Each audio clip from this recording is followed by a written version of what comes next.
here wants to be an absolute sales rock star? Yeah? So, I'm going to tell you right now, to be a sales rock star is hard. It's hard. It's hard work. But you know what? I believe that every person within themselves has a sales rock star that's in there. I'm going to prove it to you right now. I want everybody to grab their phones, and I want them to turn their flashlights on. Turn your flashlight on. I want you to take that flashlight, and I want you to look at your fingertip. I want you to look at the ridges on your finger right now. That is the most unique thing you have about you. Every single person in here has a different fingerprint. The Creator made you on purpose to be different than everybody else out there. How did that fingerprint come about? So scientists tell us that the fingerprint came about in the mother's womb. By 6 months old, your fingerprint was created because there was absolute chaos within the womb. Your sole purpose was to survive. That's what it was. And guess what? Every individual in here right now survived. You made it. Now, they say 1 out of 4 pregnancies end up in a miscarriage. I know that personally. So you made it here. But I see so many people that come out of the womb, and that uncomfortableness in the womb, they come out and they become very comfortable. So I'm going to show you some sales tactics right now that will absolutely change your life, and it'll change your sales life as well. I brought 2 of my managers here, Big T and Truman. I want to give them a shout out right now as well, because they're helping to go ahead and create this mission. So in selling, I have about 20 books here right now. Please see me afterwards. I'll give one to you. I went ahead and I created a book called Sell the Problem, Not the Solution. Sell the problem, not the solution. Now, this was not some cute little line tag that I came up with. This is how I became a sales rock star, by following this method. So when it comes down to selling insurance, when you're selling insurance, I'm going to give you a formula right now. Health plus wealth equals happiness. Can we all agree that if somebody's healthy and they're wealthy, the odds of them being happy is probably a little bit higher than other people? Do we agree on that? But now, what about this? If somebody is not healthy, but they're wealthy, their happiness level is actually lower than somebody that's healthy and not wealthy. So let me repeat that again. Somebody that is wealthy, but they're not healthy, their happiness level is lower than if somebody's healthy and not wealthy. So having said that right now, here's the key moment. When you're selling the problem, what problem should I be selling? Health. 92% of agents out there, Cody, sell on wealth, and that's why they're not consistent. You focus on the health, and you'll be consistent. So here's how you do it. I look at sales in 2 halves right here. So on this side of the equation is where they have been. You're taking notes? This is where they've been.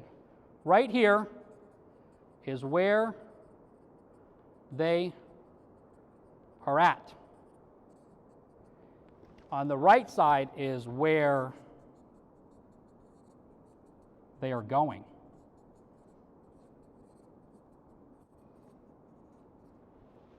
So on the left side here is the problem. On the right side is the solution. What do most salespeople do? They try to tell you where to go and not find out where you've actually been. So here's something I'm going to tell you right now is this. Stop selling the solution, sell the problem. So how do you do that when you're talking about health? When somebody's trying to start to lure you in right away to start going, okay, how much does this cost? What's the premium? Forget about it. Deflect. You're going to talk about the well side and not the health side, and the problem is the health. So you start, hey, we'll get to that. Let me ask you a couple of questions. And start focusing on the health. Does anybody in here know somebody that's had cancer before? Everybody's hand just went up. Do you see that? Does anybody in here know somebody that's had heart problems? Everybody's hand went up, right? So somebody's going to try to sell Greg Gurbikian a health insurance policy. Guess what? Greg Gurbikian is pretty healthy right now. Greg Gurbikian doesn't really have any health issues. Not any heart attack. I've not had any cancer. I've not had any really surgeries. My biggest surgery was a meniscus tear when I was 18 years old. That's it. So how does somebody sell Greg Gurbikian? So let me ask you, Greg, how's your health? Fantastic. It's amazing. It's wonderful. Let me ask you, have you had any major surgeries? Yeah, I had a surgery when I was 18. I had a meniscus repair. Where do I go? Let me ask you, Greg, have you had a heart attack, cancer? Nope. Hey, let me ask you, have you had any heart issues in your family? Well, now that you just said that, my grandfather died at 56 of a heart attack. My father had a heart attack in his 50s. I'm 45. Do you think that that's a concern of mine? Yes. When you start attacking the problem, all of a sudden now the individual starts begging you for the solution. And the problem starts over here by going ahead and creating a discovery process.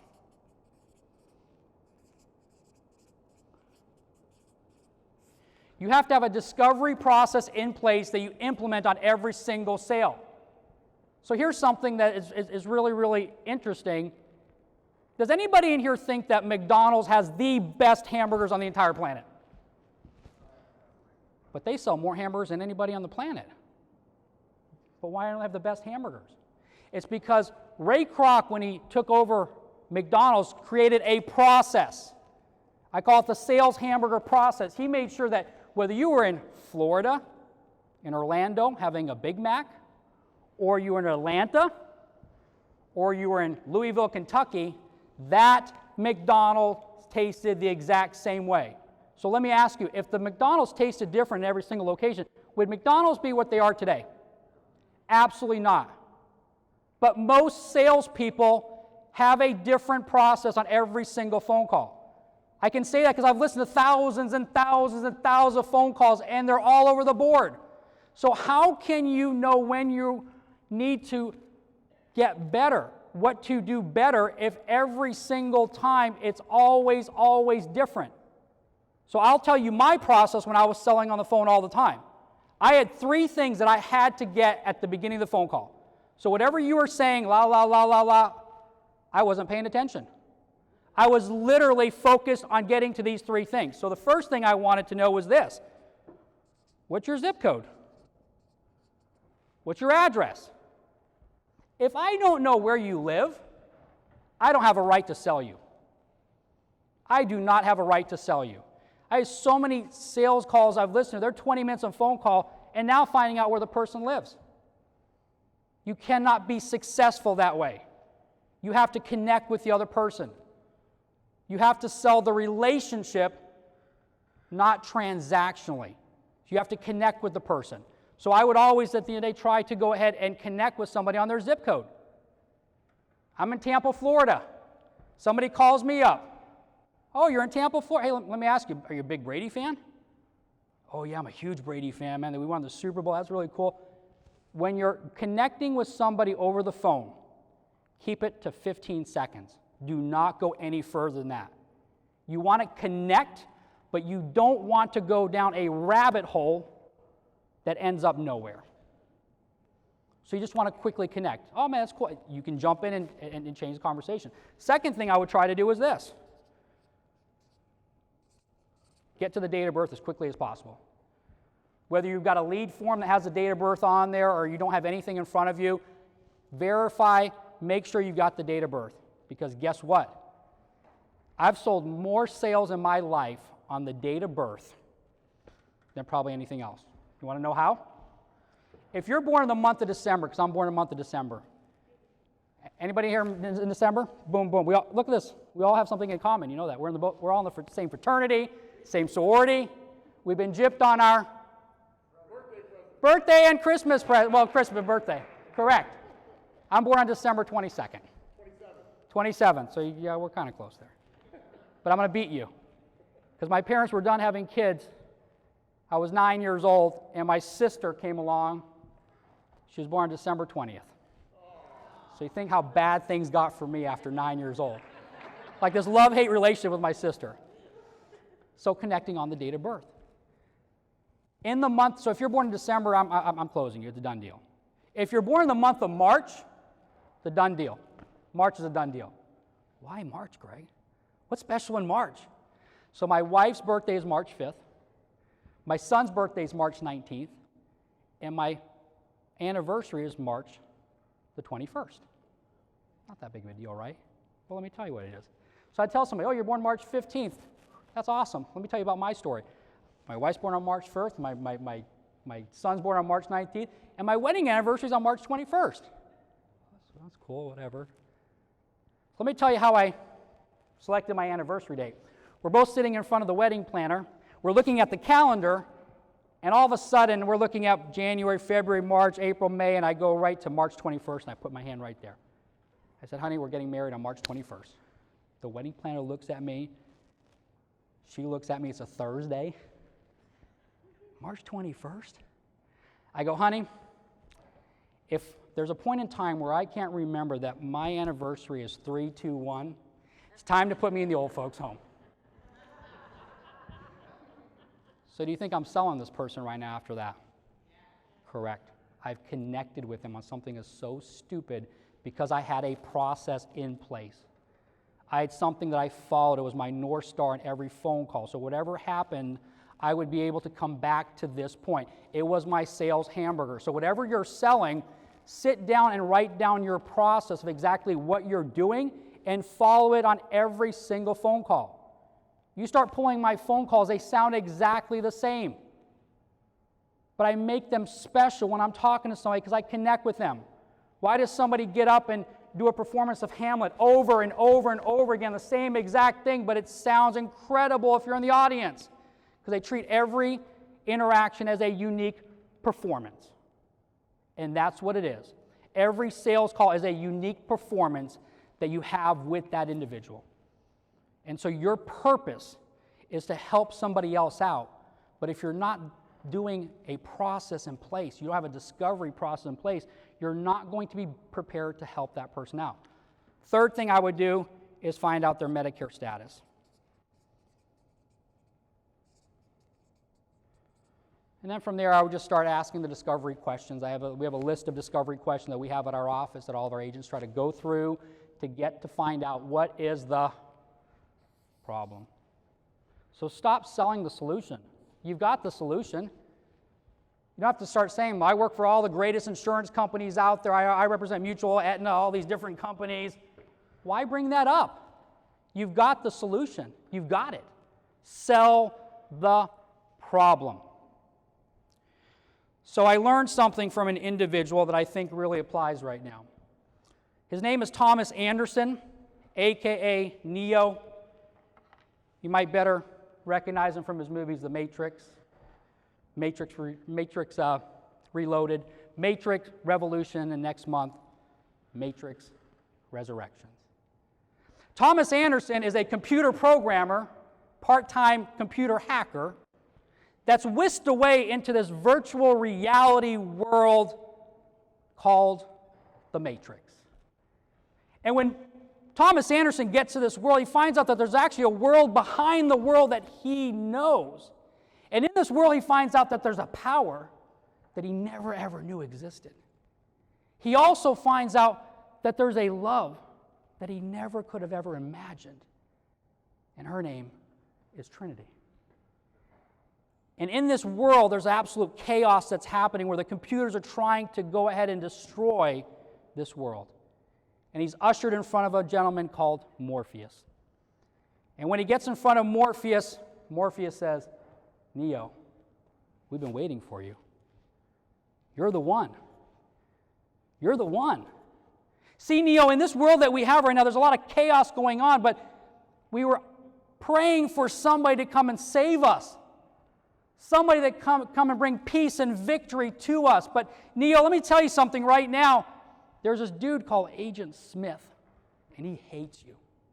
And he absolutely wants to destroy you. But if you believe that your purpose here is to go ahead and bring peace and victory to us, then you're the one. In my hand, Neo, I hold 2 pills. I hold a blue pill, and I hold a red pill. If you take this blue pill, Neo, you're going to wake up tomorrow, and this will all be a dream. You'll forget that it ever even happened. But if you take the red pill, Neo, oh, Neo, I can't promise you that you're going to make it out alive. I'm not going to promise you that everything's going to be smooth sailing, but I'm going to be able to promise you something right now. You're going to find an adventure that you never knew existed. You're going to find a power within you, an inner rock star within you that you never, ever knew existed. You know what, Neo? If you take this red pill, we'll be able to see how far this rabbit hole can really go. So I stand here in front of you, so listen to me. I hold in my hand a blue pill, and I hold a red pill. You can take this blue pill right now, and this entire conference that you're at, all these notes you've taken, will just be a distant memory. And you can go back to your world and just get in front of the computer and just do the mundane stuff. Or guess what? You can take the red pill. I can't promise you it's going to be easy. I'm not going to promise you that you're not going to fall on your butt. I'm not going to promise you that your best friend is going to not betray you. I can't promise you that. I can tell you in this room right here, when you look at all the successful people, they've had people that have betrayed them. They've had people that at the end of the day made their life a living hell. But guess what? They found a power that they never knew existed. They found an adventure that they never knew existed. So guess what? I took the red pill. I'm telling you, take the red pill. Are you in? I'm in. Thank you.